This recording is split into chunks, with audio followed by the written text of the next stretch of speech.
selagi nyawa belum hilang, selagi kita belum sakarat, Allah selalu menerima tobat hambanya. Dalam kita rajin mendengarkan, saya ini sudah tua, misalnya sudah buruk, sudah maksiat, sudah tidak ada lagi jalan kebaikan, tidak ada. Ya sudahlah, begitu. Kita terlanjur berbuat maksiat, berbuat dosa, misalnya. Kita juga tidak boleh santai, tapi kita tidak boleh putus asa. Orang yang terlanjur berbuat dosa, orang yang terlanjur berbuat maksiat bertahun-tahun, tenang, kamu taubat, Allah terima.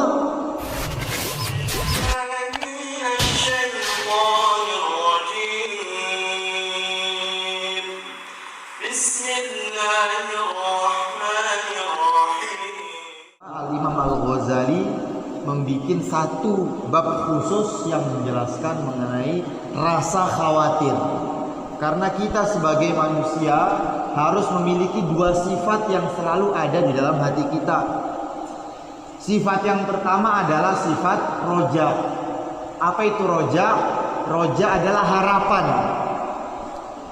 berharap rahmat Allah, sehingga kita tidak putus asa dari rahmat Allah. Kan rajin tuh menong.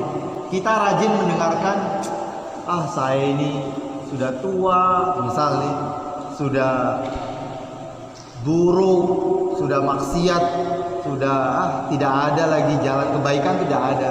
Ya sudahlah, begini-begini aja. Nah, ini adalah ucapan orang yang tidak ada rasa harap kepada Allah Subhanahu wa taala. Padahal rahmat Allah lebih luas daripada segalanya.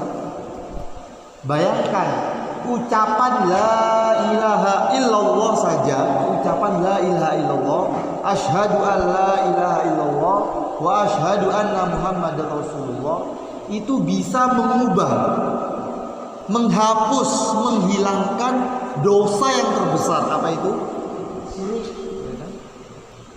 Dosa syirik bisa hilang dengan ucapan asyhadu alla ilaha illallah wa asyhadu anna muhammadar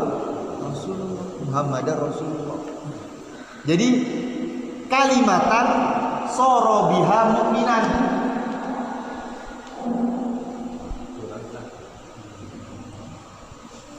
satu kalimat yang menjadikan seseorang beriman. Kalimatan soro biha mu'minan, satu kalimat yang menyebabkan seseorang dari kafir ke Islam, dari musyrik ke mukmin. Kok ada orang yang berpendapat dengan membaca kalimat ini orang justru terjerumus kepada keburukan, terjerumus kepada dosa, sehingga mereka berpendapat tahlilan tidak boleh, ya. Kan ada itu golongan-golongan yang mengatakan tahlilan itu bid'ah, ya. Padahal tahlil ini kan mengucapkan la ilaha illallah. Secara logika orang cerdas, kalimat yang menyebabkan orang kafir menjadi iman,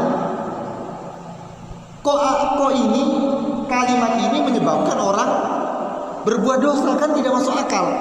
Orang kafir saja mengucapkan la ilaha illallah, dosanya diampuni. Kok ada yang berpendapat mengucapkan tahlil malah berdosa?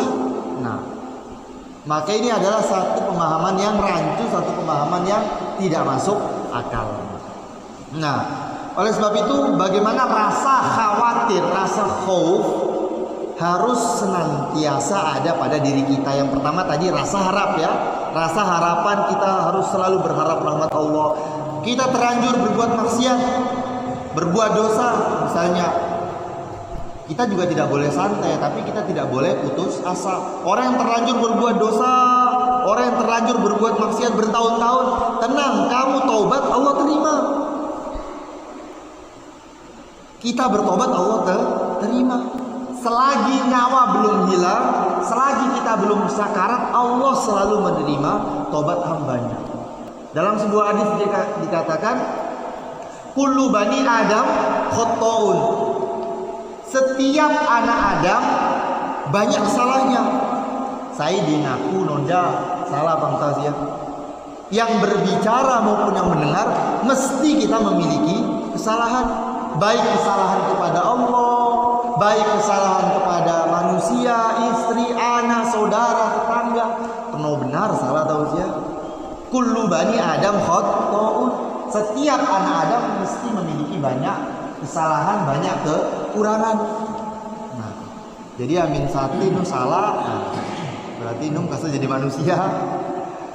Karena namanya manusia mesti banyak salah.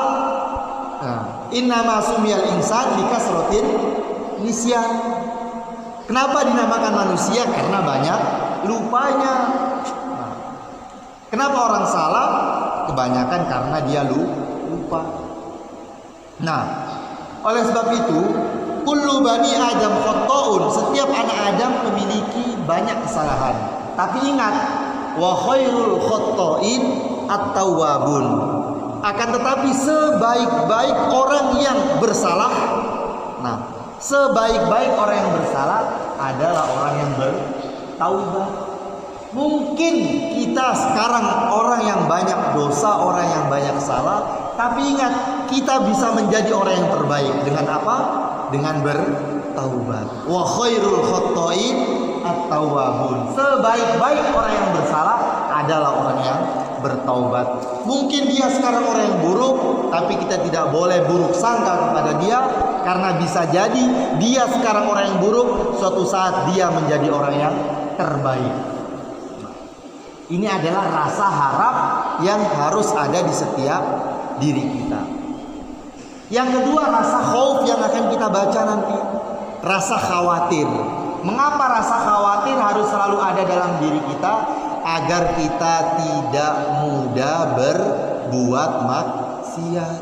Nah, Sati mau misal ketika azan berkumandang misalnya, masih lalai dengan pekerjaan, tapi kita astagfirullah, Allah melihat saya hidup di bumi Allah, diberi rizki oleh Allah, nah, diberi kesehatan oleh Allah. Kok tega saya tidak menjalankan perintah Allah? Akhirnya dia meninggalkan pekerjaannya untuk menuju masjid, sholat berjamaah.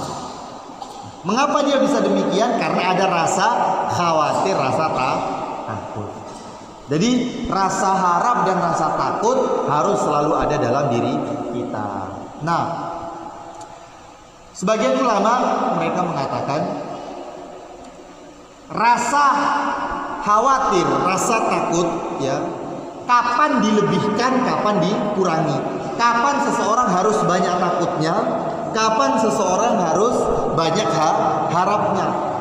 Sebagian ulama mengatakan ketika kita sehat, seperti kita ini yang bisa makan, bisa minum, bau ketawa, bau berapi dan sebagainya. Nah, ketika kita seperti ini, kita harus diperbanyak rasa takut. Nah, rasa takut kepada Allah, sehingga kita tidak tergelincir kepada kemaksiatan, sehingga kita tidak tergelincir kepada keburukan.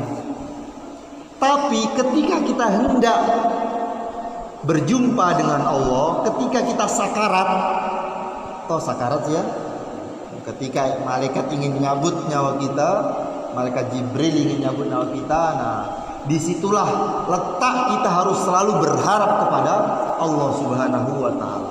Berharap saja. Karena sebesar-besarnya dosa yang kita lakukan dibandingkan dengan rahmat Allah tidak ada apa-apanya. Tidak susah bagi Allah untuk mengampuni kita, tidak susah bagi Allah untuk memasukkan kita ke surga, tidak susah. Itu yang harus ada ketika kita sakaratul maut. Tapi menurut guru kita Syekh Yusuf Al-Baqir, beliau mengatakan rasa harap dan khauf ini selayaknya makan dan minum. Kapan kita haus, kita minum. Kapan kita lapar, kita makan. Nah, maknanya apa? Kapan rasa harap kita berkurang, kita tumbuhkan rasa harap. Kapan rasa takut kita berkurang, kita tumbuhkan rasa takut. Bagaimana caranya menumbuhkan rasa harap? Bagaimana caranya menumbuhkan rasa takut? Caranya dengan membaca ataupun menghadiri majelis-majelis taklim, menghadiri pengajian. Nah, kita baca hadis-hadis mengenai fadilah, mengenai keutamaan, mengenai harapan-harapan yang Allah berikan kepada orang iman. Sekecil-kecilnya iman Allah balas dengan 10 kali lipat dunia surga. Surga sebesar 10 kali lipat dunia. Tabe-tabe ya, yang kita teduh sekarang, yang kita tempati sekarang ini dunia atau bukan?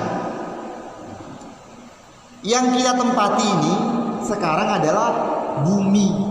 Bumi yang kita tempati itu bumi. Dunia itu semuanya, ada berapa planet, matahari, bulan, bintang, itu semuanya dunia. Bemir ya dunia sih ya. Tidak ada yang tahu berapa ukuran dunia itu. Nah, itu pun Allah berikan kepada orang yang sekecil-kecil di hatinya ada iman. Diberi 10 kali lipat dunia. Masya Allah, apalagi orang yang rajin sholat, rajin baca Quran, mati dalam keadaan sholat, mati dalam keadaan tahajud, sujud, bemer ya surga dia bayang Allah Subhanahu wa ta'ala. Nah, ini agar menumbuhkan rasa harap kepada kita. Kalau kita kurang rasa takutnya, maksiat biasa saja ya, tidak sholat biasa saja, mendengar azan tidak ada rasa takut, baca hadis-hadis mengenai ancaman orang yang tidak sholat, ancaman orang yang mendengarkan azan kemudian tidak menunaikan panggilannya, tidak mendatangi masjid. Baca hadis-hadis tersebut agar apa? Agar timbul rasa takut dari dalam hati kita. Nah, itu caranya untuk menambah rasa harap dan rasa takut.